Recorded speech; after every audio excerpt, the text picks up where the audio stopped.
Good day sa tanan. Naanapod mi diri sa Maasin River. Mao ni siya ang amo ang first stop sa amo ang inland tour. So murag excited na ang tanan.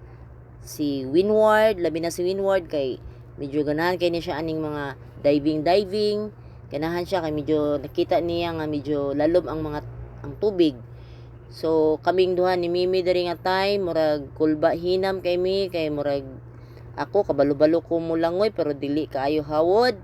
Si Mimi murag di jud kaayo pa kabalo mulangoy pero go kay mao man ni ang tuyo diri amo anhi nga mag-adventure mulaag sa Siargao. So okay ra madadara ang kakulba. So hinahinay na mi diri nga side pero murag nakita man ninyo kung unsa jud ka delikado ang amo ang gisakyan kay walay katig, anytime pwede matumba. Naapay akong anak nga si Winward, grabe kasungugan, iyang lihok-lihokon ang bangka. So dari nga time murag nakulbaan ako diri kay murag na feel nako nga kanang murag unlod ra kaayo ang amo ang bangka kay tungod hastang bugata ra bantaw namo diri.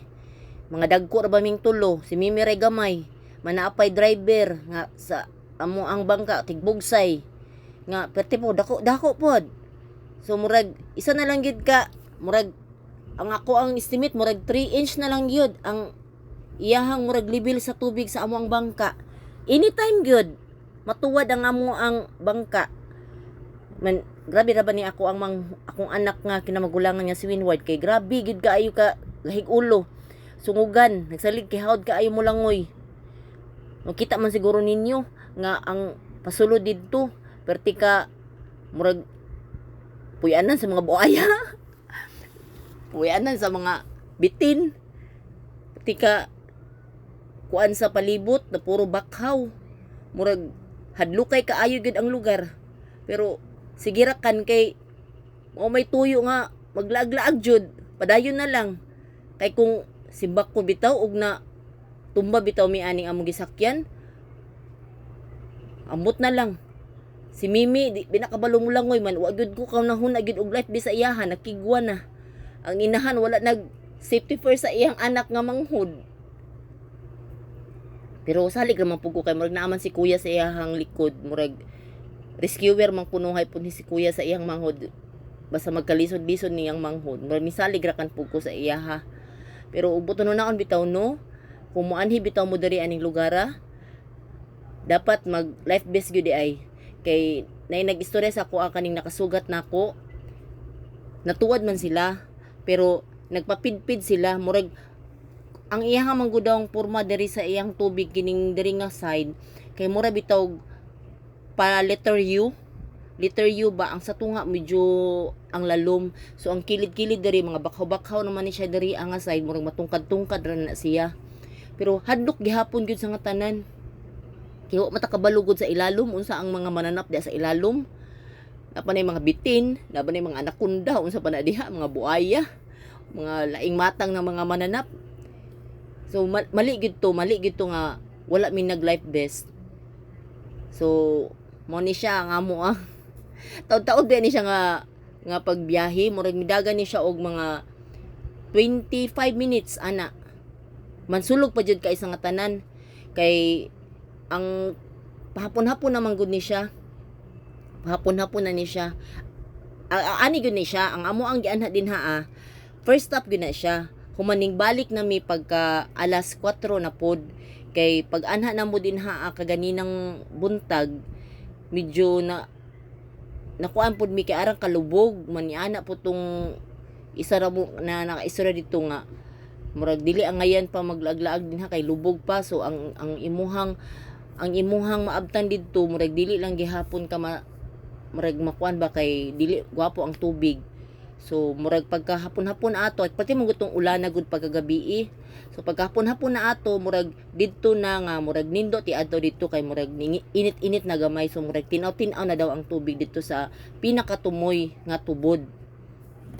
So ingani ang hitabo no. murag kanang sa among time nga pagpadulong dito perti kasulog. So ang nagbugsay hastang luuya kay sugat man ang current. So sige lang, laban lang. Perti na nagiding kulbaa kay ngano